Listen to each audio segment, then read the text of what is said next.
Hi everyone! Welcome back to Get Your Play Online. Tonight for our bedtime stories, we are going to be starting this book. It's The Magic Tree House, book number 11, Lions at Lunchtime. So, if you have been watching bedtime stories with me, I like to read the Magic Treehouse books because there are so many cool things to learn about in these books.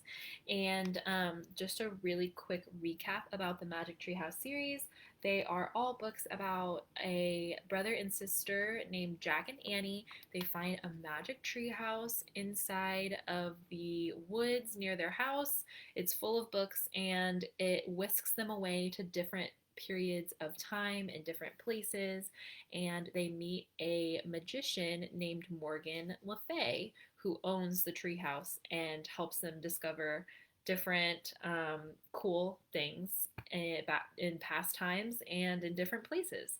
So this one is going to be about lions, and I'll go ahead and read the back for you guys. It says, "Where are the lions?" Jack wonders when the magic treehouse whisks him and his sister to the vast plains of Africa. Before he can find out, Annie starts to help hundreds of wildebeest crossing a rushing river. Next, they follow a honey of bird and meet honey of a bird and meet an awesome Maasai warrior. Jack hopes any lions will just stay away. Jack is about to be very disappointed.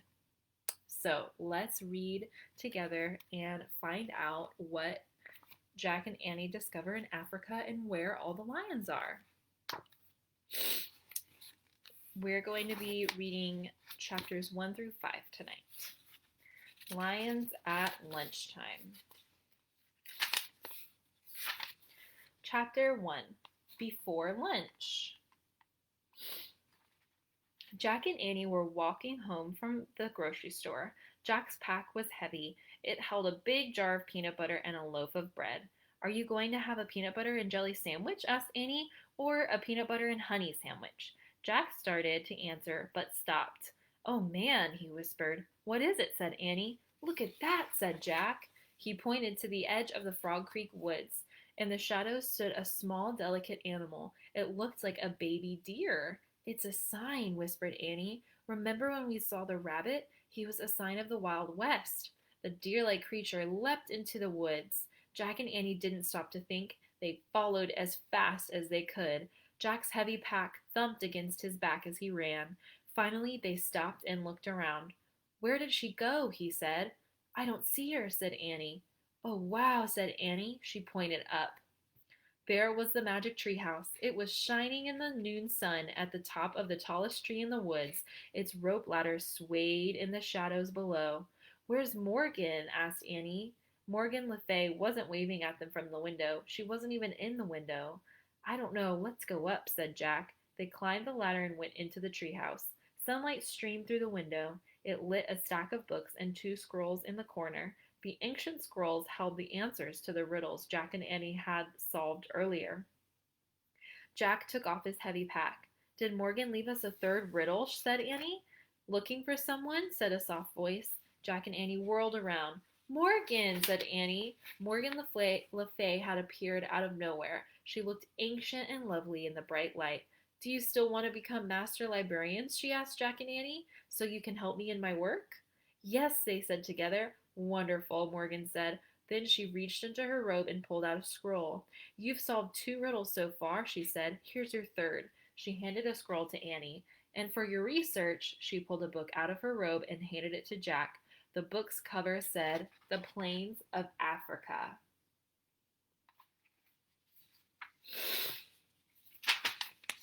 "Africa," said Jack. "Oh, man, I've always wanted to go there." He opened the book. He and Annie stared at a picture. It showed hordes of zebras, tall giraffes, big animals with horns, and tiny deer-like creatures. "Hey, that's the animal that led us here," said Annie. "It's a Thompson's gazelle, I believe," Morgan said. "Where are the lions?" said Jack. "You'll find out," said Morgan. Maybe we need to plan this trip," said Jack. Morgan smiled. "No, go ahead and make your wish now." Annie pointed to the picture. "I wish we could go there," she said. "Be careful," said Morgan. "Just keep an eye out." For what? Said Jack. The lions, of course, she said. Wait, said Jack. Too late. The wind started to blow. The tree house started to spin. Jack squeezed his eyes shut. It spun faster and faster until everything was still. Absolutely still. Chapter 2. Jump, Beasts, Jump. Bright light flooded the treehouse again. A rustling sound came from outside the window. Annie peeked out and laughed. Hey there, she said. Jack looked out too. A giraffe was eating leaves off the tree. It had a sweet, goofy face. Jack peered at the world beyond the giraffe. He couldn't believe his eyes. He saw a huge, grassy plain, a wide river, and tons of birds and animals. More than he had ever imagined in one place.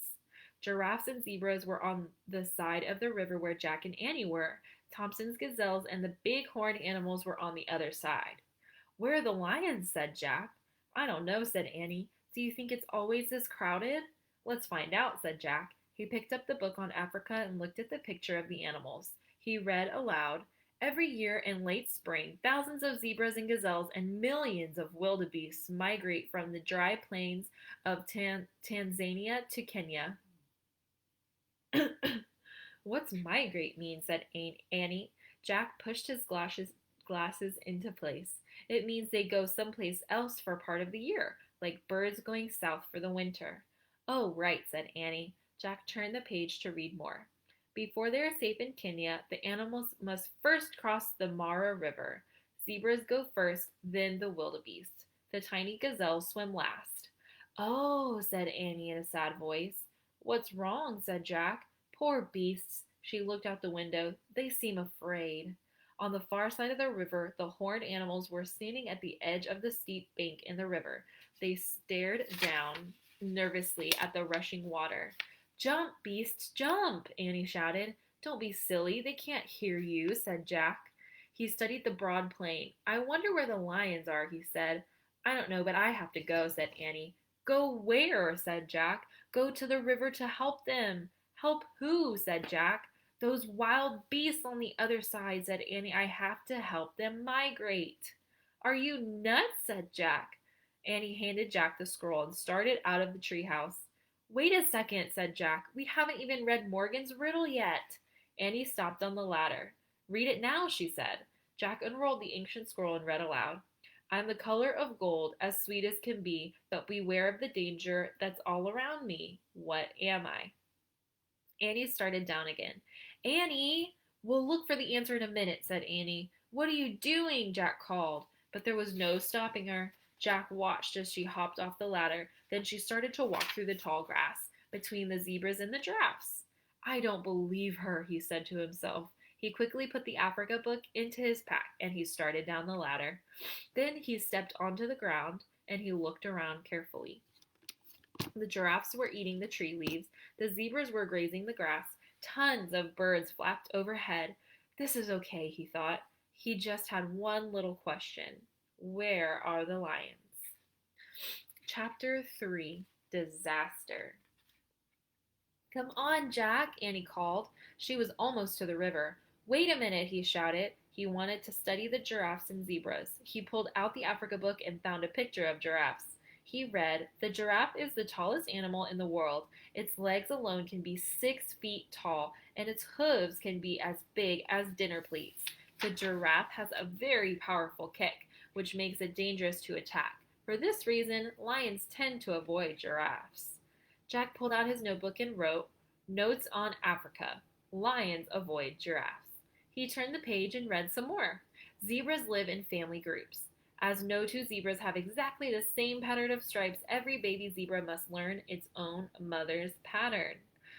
Jack studied the zebras, trying to see the different patterns, but in the hazy afternoon light, all the stripes made him dizzy.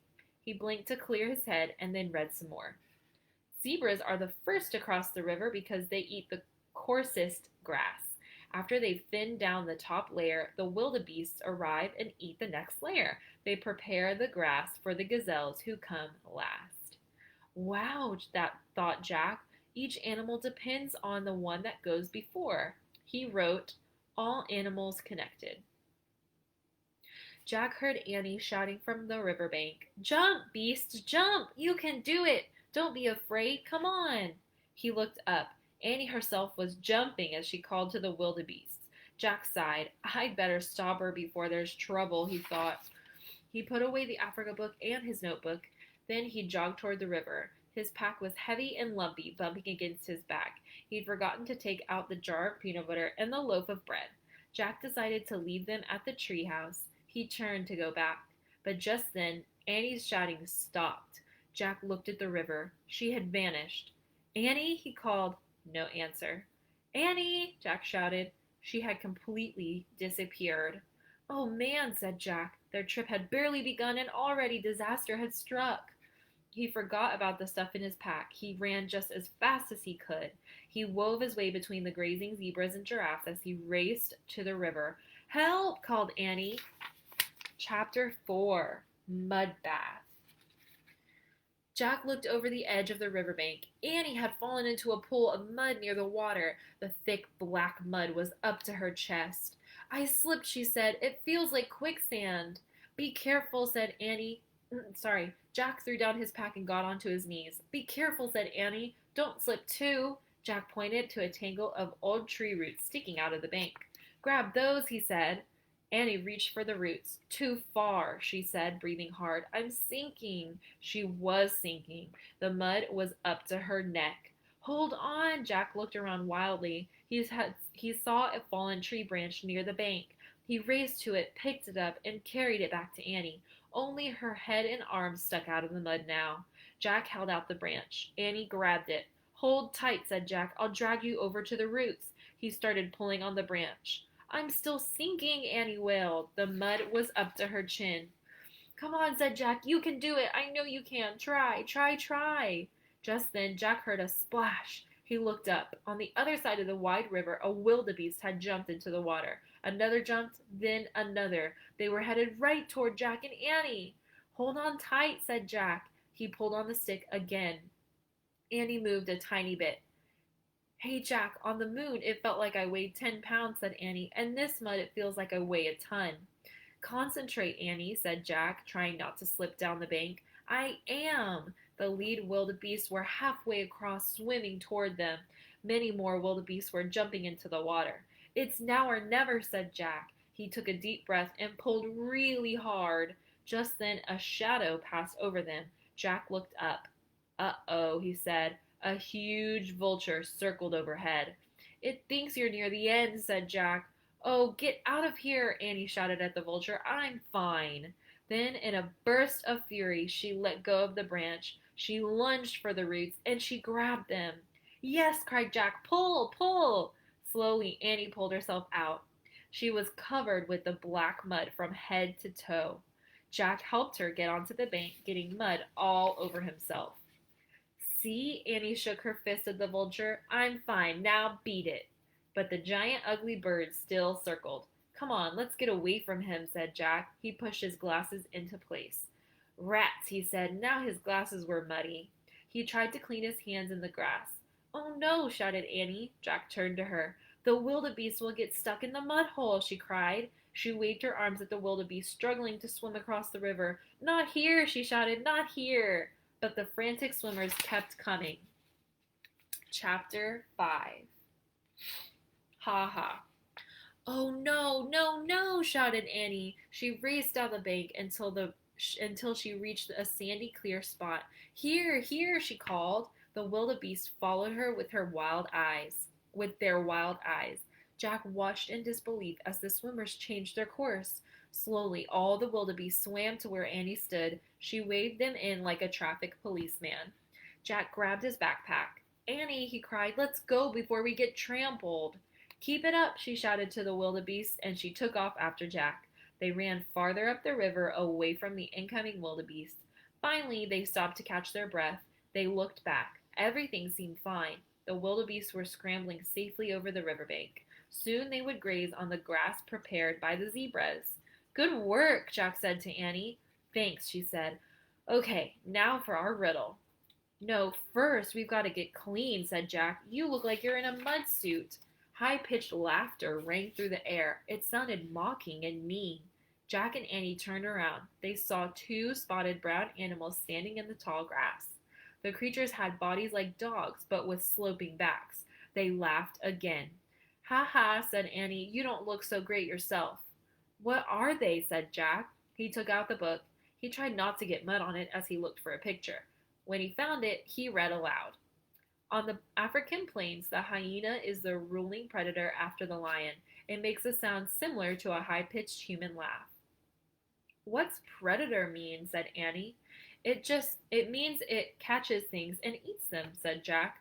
"Oh," said Annie. "Yuck." The two hyenas laughed again, and they moved closer to Jack and Annie. Quietly, Jack read more. "The hyena has a reputation for being a thief and a coward." "Let's see if they're cowards," whispered Annie. "Let's try to scare them." The hyenas laughed and moved a little closer. "How?" Jack asked. "Act like a monster," Annie said. "Now!" Jack and Annie made terrible monster faces. They put out their hands and rushed at the hyenas. "Ah!" they shouted. The hyenas yelped and scurried off. "Scaredy cats!" Annie shouted after them. "Come on," said Jack. Annie and Jack took off in the other direction. They ran around a bend in the river.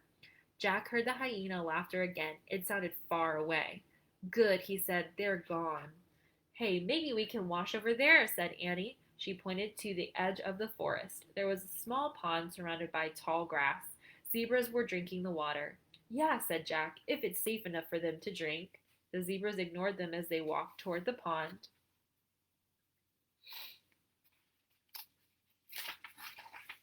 When they reached the edge of the water, Jack set his heavy pack down in the dry grass. He glanced around. No lions were in sight. But then he heard something. On the far side of the pond, something very big was coming out of the trees. That's the end of the first half of the book, friends.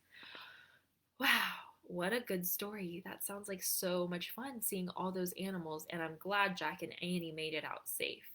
So I hope you guys join me next week to find out what is about to come out of the forest and greet Jack and Annie. Have a great night, you guys, and I hope you have lots of fun doing all of the great activities we have planned for our Zoo Animal Week. Bye, friends. See you next time.